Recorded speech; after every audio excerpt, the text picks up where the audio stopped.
Good morning friends. अब तक हम लोग हिस्ट्री घटना चक्र 2024 को देखते आ रहे हैं। बहुत तक ले इसको कंप्लीट देख चुके हैं, जो आप प्लेलिस्ट में जाकर देख सकते हैं। आज हम लोग फास्ट रिवीजन करेंगे जैन धर्म को। तो बिना देर किए हुए कुछ जैन धर्म के बारे में समझते हैं, फिर आगे एमसीक्यू पे आते हैं। जैन शब्द संस्कृत जिन शब्द से बना है, जिसका अर्थ होता है विजेता। जैन संस्थापकों को तीर्थंकर और जैन महात्माओं को निर्ग्रंथ तीर्थंकर और निर्ग्रंथ कहा जाता है। क्वेश्चंस आ सकता है कि तीर्थंकर और निर्ग्रंथ में क्या अंतर है। तो तीर्थंकर वो है जो जैन संस्थापक है, और निर्ग्रंथ वो है जो इसमें महान भिक्षु महात्माओं लोग जो रहे उनको निर्ग्रंथ कहा गया। टोटल 24 तीर्थंकर थे, जिन्होंने समय समय पर धर्म का प्रचार प्रसार किया। प्रथम थे ऋषभदेव, ऋषभनाथ या आदिनाथ। इसी तरह टोटल 24 का नाम बोलते हैं। दूसरा थे अजितनाथ, संभवनाथ, अभिनंदन, समतिनाथ, पद्मभ्रव, शुभ पार्श्वनाथ, चंद्रप्रभा, पुष्पदंत, शीतलनाथ, श्रेषानाथ, पूज्यता, विमलनाथ, आनंदनाथ, धर्मनाथ, शांतिनाथ, कुथुनाथ, अमरनाथ, मल्लिकनाथ, मुनि सुरवत, नमीनाथ और नेमिनाथ या अरिष्ट नेमी, और 23वां थे पार्श्वनाथ और 24वां थे महावीर स्वामी। ये 24 तीर्थंकर थे। प्रथम तीर्थंकर ऋषभनाथ थे। इनके अन्य नाम थे ऋषभदेव, आदिनाथ, वृषभनाथ। यानी कि जो प्रथम ऋषभनाथ थे उनका अन्य नाम था ऋषभदेव, आदिनाथ, वृषभनाथ। ऋषभनाथ या अरिष्ट नेमी का उल्लेख ऋग्वेद में मिलता है। दो ऐसे तीर्थंकर थे ऋषभनाथ या अरिष्ट नेमी, दोनों का नाम ऋग्वेद में मिलता उल्लेख। पार्श्वनाथ जैन धर्म के 23वें तीर्थंकर माने जाते हैं, जिनका जन्म काशी वाराणसी में हुआ था। इनका पिता अश्वसेन काशी के राजा थे। यानी कि पार्श्वनाथ के पिता अश्वसेन जो काशी के राजा थे, पार्श्वनाथ के को वाराणसी के निकट आश्रमबद्ध उद्यान में ज्ञान प्राप्त हुआ था। क्लियर? इससे ज्यादा नहीं इसमें देखना है। आगे देखेंगे महावीर स्वामी का जन्म कहाँ हुआ था। तो वैशाली के निकट कुंडग्राम या कुंडलपुर में लगभग 599 ईसा पूर्व में। इनके पिता ज्ञानतीर्थ क्षत्रिय संघ के प्रधान थे। माता त्रिशला या अथवा विदेह दत्ता वैशाली लिच्छवी गंडाजी चेटक की बहन थी। महावीर स्वामी के बचपन का नाम वर्धमान था। इनकी पत्नी का नाम यशोधा थी। कुंड्य गोत्र की कन्या थी। इनसे जन्मे अनुजा यानी कि प्रियदर्शना नामक एक पुत्री थी, जिसका विवाह जमाली के साथ हुआ था। और यही जमाली महात्मा जैन का प्रथम शिष्य भी थे, और इन्होंने ही पहली बार इसमें विभेद डाला और अलग भी हो गया। चलिए आगे देखते हैं। पूर्ण ज्ञान को कैवल्य कहा जाता है। ये सब जानने की उतना। पूर्ण ज्ञान को कैवल्य कहा जाता है। कहाँ पे हुआ था? 12 वर्ष की कठोर तपस्या के बाद जृंबिका ग्राम के समीप ऋजुपालिका नदी के साल वृक्ष के निकट इनका ज्ञान की प्राप्ति हुआ। ज्ञान प्राप्ति को कैवल्य कहा जाता है। कैवल्य यानी कि पूर्ण ज्ञान। कैवल्य अरहत यानी योग, जिन, विजेता तथा निर्ग्रंथ यानी कि बंधन रहित, ये सारे इनको कहा गया। एनीवे आगे देखते हैं इसमें और कुछ पॉइंट क्या क्या है। ज्यादा नहीं देखेंगे। हाँ, इसमें एक और देखेंगे कि महावीर स्वामी ने पंच महाव्रत की शिक्षा दी, जो अहिंसा, सत्य, असत्य, अपरिग्रह एवं ब्रह्मचर्य दिया था। इसमें से प्रथम 4 जो है अहिंसा, सत्य, असत्य, परिग्रह, जो पार्श्वनाथ के समय ही प्रचलित था। महावीर ने इसमें 5वां व्रत महाब्रह्मचार्य को जोड़ा। क्लियर? चलिए आगे देखते हैं। कुछ तीर्थंकर है जिसका प्रतीक चिन्ह भी है, उसके बारे में थोड़ा देख लेते हैं। जैसे ऋषभ देव की बात करेंगे तो बैल इनका प्रतीक चिन्ह है। अजितनाथ की बात करेंगे तो हाथी है। संभवनाथ की बात करेंगे तो अश्व है। पद्म प्रभव की बात करेंगे तो कमल है। शुभ पार्श्वनाथ की बात करेंगे साथ यानी कि स्वास्तिक है। मल्लिकनाथ की बात करेंगे तो कलश है। नमीनाथ की बात करेंगे तो नील कमल है। नेमिनाथ की तो शंख है। पार्श्वनाथ की सर्प सांप है और महावीर स्वामी का है सिंह। ओके, ये सारा इनका प्रतीक चिन्ह है, इसको एक बार ध्यान देकर याद कर लें, काफी बढ़िया रहेगा।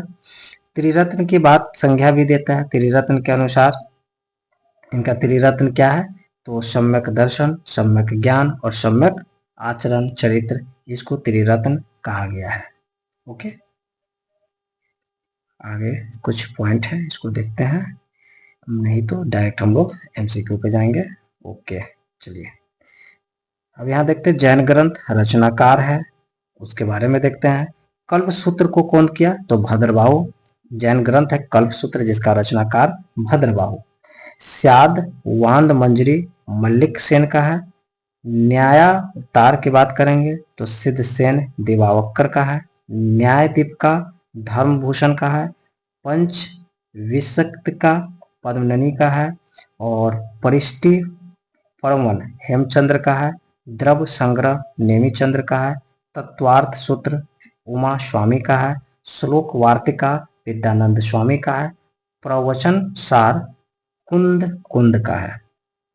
ओके, तो ये सारा VVI है, पॉइंट है, इसको एकदम याद कर ले। ओके, चलिए आगे देखते हैं कुछ पॉइंट में। ओके, अब देखते हैं श्वेतांबर और दिगंबर में अंतर। श्वेतांबर में इस संप्रदाय के लोग श्वेत वस्त्र धारण करते हैं, क्लियर। लेकिन दिगंबर में इस संप्रदाय के लोग पूर्णतः नग्न रहकर तपस्या करते हैं, यानी उन्होंने कोई कपड़ा नहीं पहनना है, और श्वेतांबर वाले सिर्फ और सिर्फ श्वेत कपड़े ही धारण करेंगे। इसके मत के अनुसार स्त्री के लिए मोक्ष प्राप्ति संभव है। श्वेतांबर में कह रहा है स्त्री के लिए मोक्ष की प्राप्ति संभव है, लेकिन दिगंबर में कह रहा है स्त्री के लिए मोक्ष प्राप्ति संभव नहीं है, क्लियर। इस मत के अनुसार महावीर स्वामी विवाहित थे, लेकिन दिगंबर के अनुसार महावीर अविवाहित थे। इस मत के अनुसार 19वें तीर्थंकर मल्लिकनाथ स्त्री थे, लेकिन दिगंबर के अनुसार मल्लिकनाथ पुरुष थे। ये दोनों में मतभेद रहा हमेशा। चलिए ये पॉइंट को याद करेंगे। अब आते हैं क्वेश्चन आंसर पे, अब फटाफट देखते हैं। जैन धर्म के संस्थापक जान गए तो ऋषभदेव थे, प्रथम थे ऋषभदेव। जैन धर्म के प्रथम तीर्थंकर की बात करेंगे तो ऋषभदेव ही हो जाएंगे। जैन तीर्थंकर पार्श्वनाथ निम्नलिखित में से मुख्यतः किससे संबंधित है, तो ये आपका वाराणसी से बात करेंगे। पार्श्वनाथ की बात करेंगे, अश्वसेन के पुत्र थे, माता का नाम वामा देवी था, ये पॉइंट को याद रखना। पार्श्वनाथ 23वें तीर्थंकर थे, जिनका जन्म वाराणसी के राजा अश्वसेन के यहाँ हुआ था, माता का नाम वामा देवी थे, इनका प्रतीक चिन्ह सर्प था। ये पॉइंट को देखेंगे, 23 सर्प था, अश्वसेन के पुत्र और वामा देवी माता थे। ओके, अब देखेंगे क्वेश्चन नंबर 4 का। आदिनाथ, मल्लिकनाथ, पार्श्वनाथ और शंभवनाथ, इसके प्रतीक चिन्ह की बात करेंगे तो आदिनाथ विषभ थे, मल्लिकनाथ जल कलश थे, पार्श्वनाथ सर्प थे, शंभवनाथ अश्व थे। ओके, इसी तरह फिर एक और देखेंगे इसमें। पार्श्वनाथ कौन थे, पार्श्वनाथ का वृषभ थे, ये पार्श्वनाथ सर्प था। आदिनाथ वृषभ थे, महावीर का सिंह है और शांतिनाथ का हिरण था। ओके, सेम वही क्वेश्चन आ गया आपका। तीर्थंकर और निर्माण स्थान की बात करेंगे तो पार्श्वनाथ इसमें से सम्मिलित नहीं है। कौन सम्मिलित नहीं है, तो ऋषभनाथ अष्टपाद था, निर्माण स्थल ठीक है। महावीर की पावापुरी था, नेमिनाथ का उर्जयंत थे, वासु पूज्य का सम्यक शिखर नहीं थे। वासुमेघ जैन का 12वें तीर्थंकर थे, उनका निर्माण चंपापुर में प्राप्त हुआ, जो शेष सभी युग सम्मिलित है। यानी कि ऋषभनाथ का अष्टापद में हुआ था। वासु पूज्य को कहाँ हुआ था, चंपापुर में। नेमिनाथ का उर्जयंत में, महावीर का पावापुरी में। वेरी पॉइंट है, क्वेश्चन है, इसको जरूर याद रखें।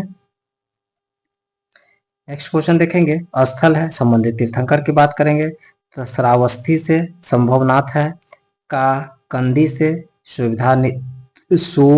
सुवेधी नाथ यानी कि पुष्पदंत है। अयोध्या में ऋषभनाथ रहे। पभोषा में पद्म प्रभु यानी पद्म प्रभु थे। ओके,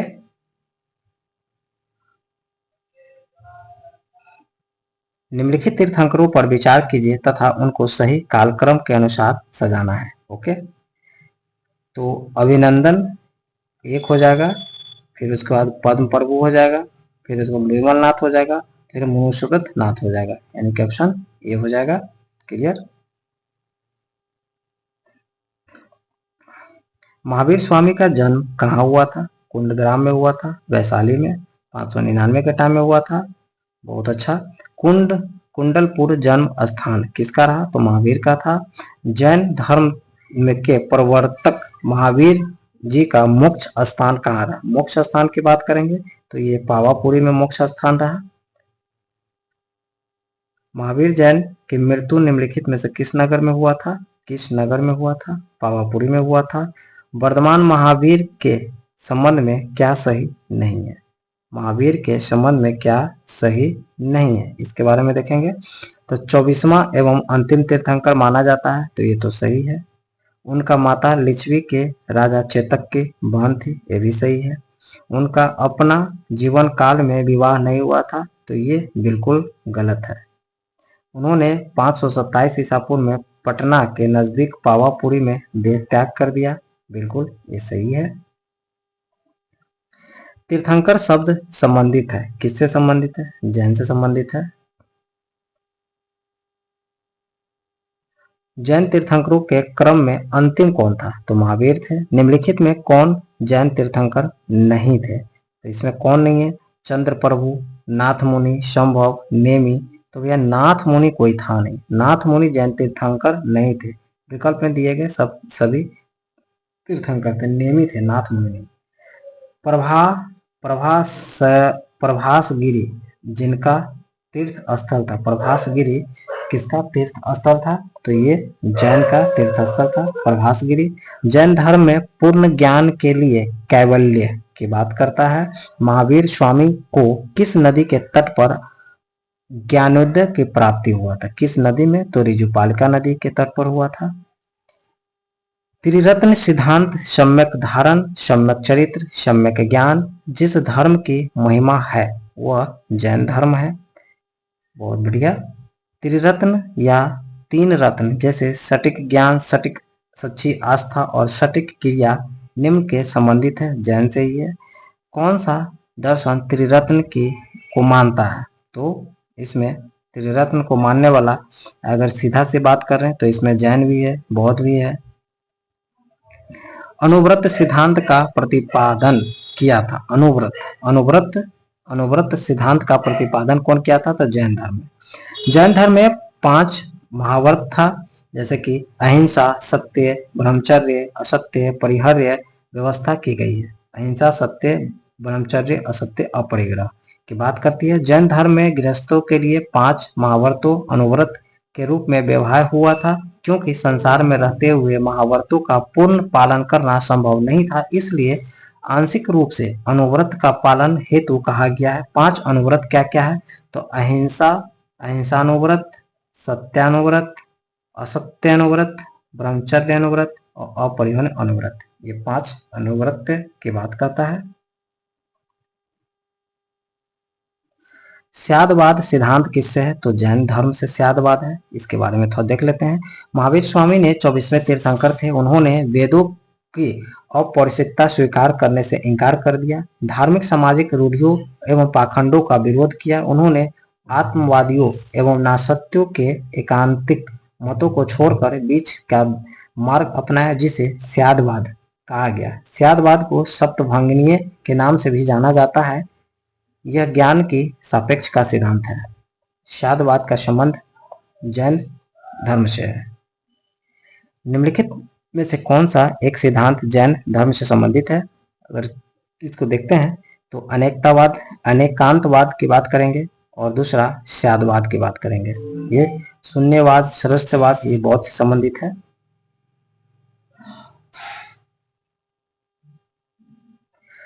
अनेकांतवाद और स्यादवाद जैन धर्म से संबंधित है। महावीर स्वामी ने आत्मियों और नास्तिकों एकांतितों को छोड़कर बीच के मार्ग को अपनाया, स्यादवाद कहा जाता है। स्यादवाद को सप्तभंगीय भी कहा जाता है।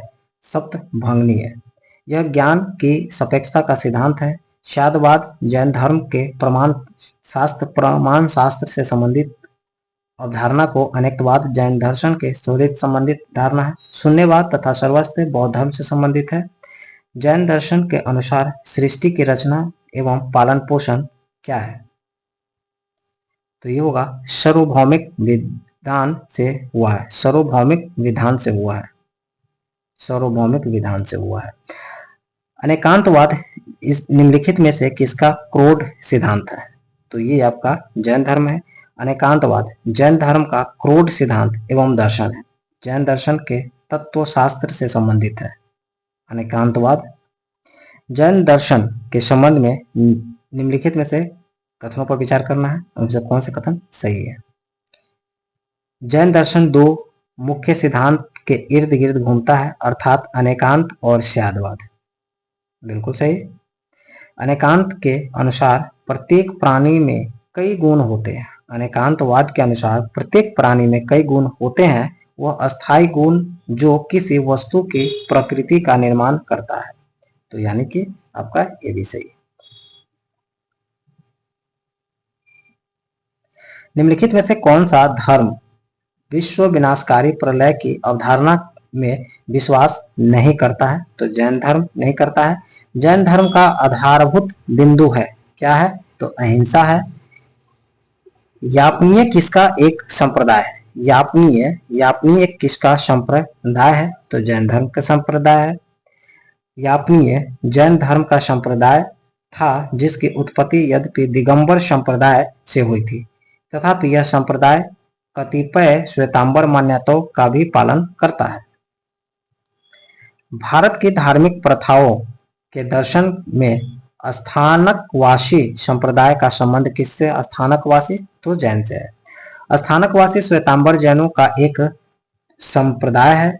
यह संप्रदाय अपने पूर्ववर्ती सुधारवादी संप्रदाय लोंका जिसकी स्थापना लोंकास ने की थी से उत्पन्न हुआ है। संप्रदाय में यानी इस संप्रदाय के लोग मूर्ति की पूजा नहीं करते हैं। लोंकास मूर्ति की पूजा नहीं करते हैं। निम्नलिखित में से कौन सा पूर्वकालिक जैन ग्रंथ कहलाता है? 12 अंग, 12 उपांग और 14 पूर्व और 14 उपग्रह, यानी कि 14 पूर्व को माना गया है। 14 पूर्व प्राचीन जैन ग्रंथ है। 14 पूर्व प्राचीन जैन ग्रंथ है। अंतिम नंद राजा के समय में संभुत विजय तथा भद्रबाहु जैन संघ के अध्यक्ष थे तथा वे महावीर द्वारा प्रदत्त 14 पूर्वों के विषयों को जानने के वाले अंतिम व्यक्ति थे। प्रारंभिक जैन साहित्य निम्नलिखित में से किस भाषा में लिखा गया है? तो ये अर्ध मगही की बात करेंगे। प्रारंभिक जैन साहित्य निम्नलिखित में? तो अर्ध मगही में लिखा हुआ है। निम्नलिखित में से कौन सा साल पार्श्वनाथ के संबंध से होने के कारण जैन सिद्ध क्षेत्र माना जाता है? तो ये आपका सम्मेद शिखर। पार्श्वनाथ के 23वें तीर्थंकर थे जिनका जन्म वाराणसी महावीर स्वामी से 250 वर्ष पहले हुआ था। ये काशी शासक इक्ष्वाकु अश्वसेन इनके पिता थे। माता के नाम बामा थी। 30 वर्ष की आयु के बाद उन्होंने गृह त्याग कर अपना जीवन वैराग्य और तपश्चर्या में लगाया। वाराणसी के निकट आश्रम भद्द उद्यान में समाधि होकर उन्होंने कठिन तपस्या किया और 84वें दिन कैवल्य की प्राप्ति हुआ। बहुत बढ़िया है। निम्नलिखित में से कौन से आरंभिक जैन साहित्य का भाग नहीं थे? थीरी का था, आचारांग सूत्र, सूत्र कृतांग या बृहत्तक कल्पसूत्र। इसमें थीरी गाथा नहीं थे। थीरी गाथा बौद्ध साहित्य है। थीरी गाथा बौद्ध साहित्य है। आचारांग सूत्र, सूत्र कृतांग या बृहत कल्प सूत्र ये सारा के सारे जैन साहित्य के भाग है।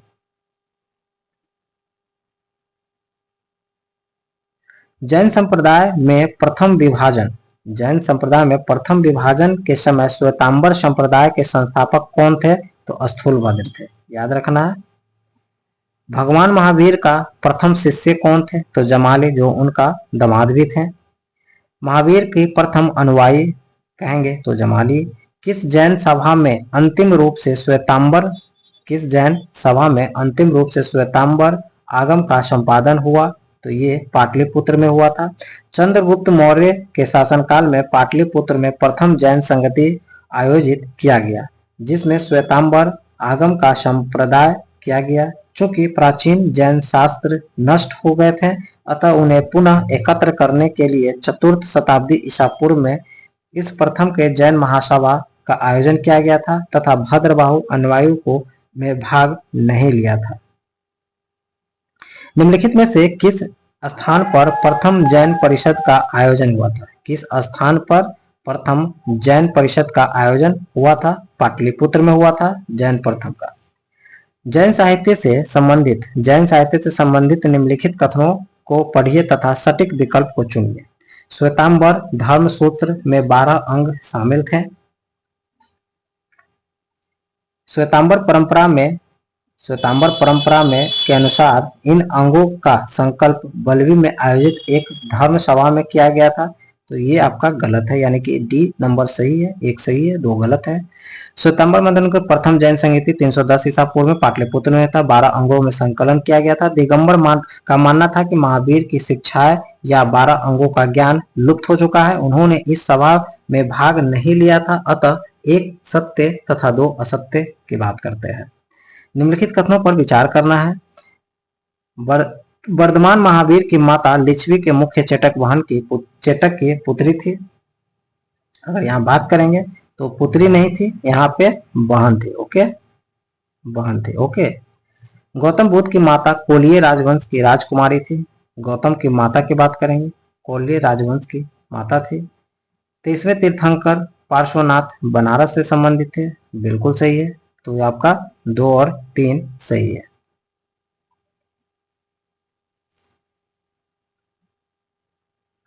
प्राचीन जैन धर्म के संबंध में निम्नलिखित कथनों में से कौन सा एक सही है? अगर कौन सा एक सही है तो आपका प्रथम शतक ईसा पूर्व में जैन धर्म को कलिंग के राजा खारवेल का समर्थन मिला था।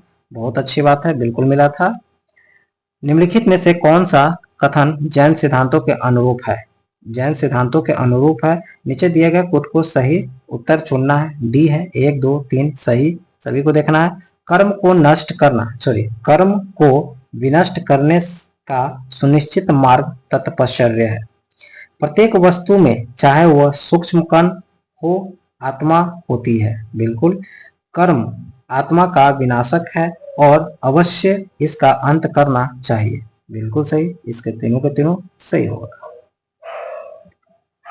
समाधि मरण किस दर्शन के संबंध है? समाधि मरण किस दर्शन से संबंध है? तो ये आपका जैन से संबंध है। सलेखना यानी समाधि मरण संधान जीवन के अंतिम समय में मृत्यु के निकट जाकर इच्छा से अपनाई जाने वाली एक जैन प्रथा है। व्यक्ति को यह लगने लगता है कि वह मृत्यु के करीब है तो वह खुद खाना पीना त्याग देता है। इसे दिगंबर जैन शास्त्र के अनुसार समाधि मरण या संलेखना कहा जाता है। श्वेतांबर साधना पद्धति इसे संथारा कहता है। श्वेतांबर साधना पद्धति में इसे संथारा कहा जाता है। ओके, निम्नलिखित कथनों पर विचार करना है, कौन से सही है इसकी बात भी करेंगे। तो दक्षिण भारत में इक्ष्वाकु शासक बौद्ध मत के विरोधात्मक थे, जो बिल्कुल गलत है। पूर्वी भारत में पाल शासक बौद्ध मत के समर्थक थे, बिल्कुल सही है। आजीवक संप्रदाय का संस्थापक मखली गोसाल था, ये भी सही है। चलो ठीक है, 49 हो गया। अब देखेंगे नेक्स्ट क्वेश्चन में 50 में, निम्नलिखित में से किसने प्रतिपादित किया कि भाग्य ही सब कुछ निर्धारित करता है, मनुष्य असमर्थ होता है? कौन निर्धारित करता है? तो आजीवकों के कहना है कि जो आपके भाग्य में है वो सब निर्धारित करेगा, आप इसमें असमर्थ हो। संप्रदाय जो नियति की अटकलता में विश्वास करता है, आजीव का बिल्कुल आजीव। आत्मा केवल जंतु और पादप जीवन की संपदा नहीं, शिलाओं, प्रवाहित जलधाराओं और अन्य अनेक प्राकृतिक वस्तुओं का भी है जिन्हें अन्य धार्मिक संप्रदाय जीवित नहीं। उपयुक्त कथन प्राचीन भारत के निम्नलिखित में से किस एक धार्मिक संप्रदाय के एक मूलभूत विश्वास को प्रतिबंधित करता है? कौन होगा इसमें? तो जैन परंपरा।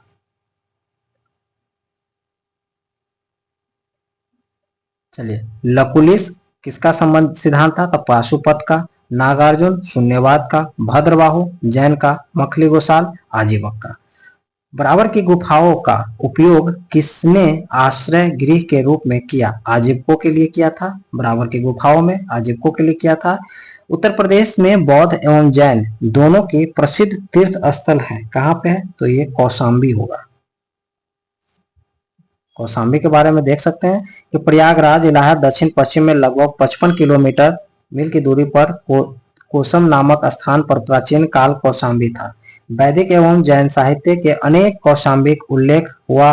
पुराणों के अनुसार हस्तिनापुर के नामक राजा निच्चछु ने हस्तिनापुर में गंगा के प्रवाह में बह जाने के बाद इस नगर की स्थापना करवाई गई थी। इतना जाने की जरूरत नहीं है, हम लोग को फास्ट रिवीजन करना है।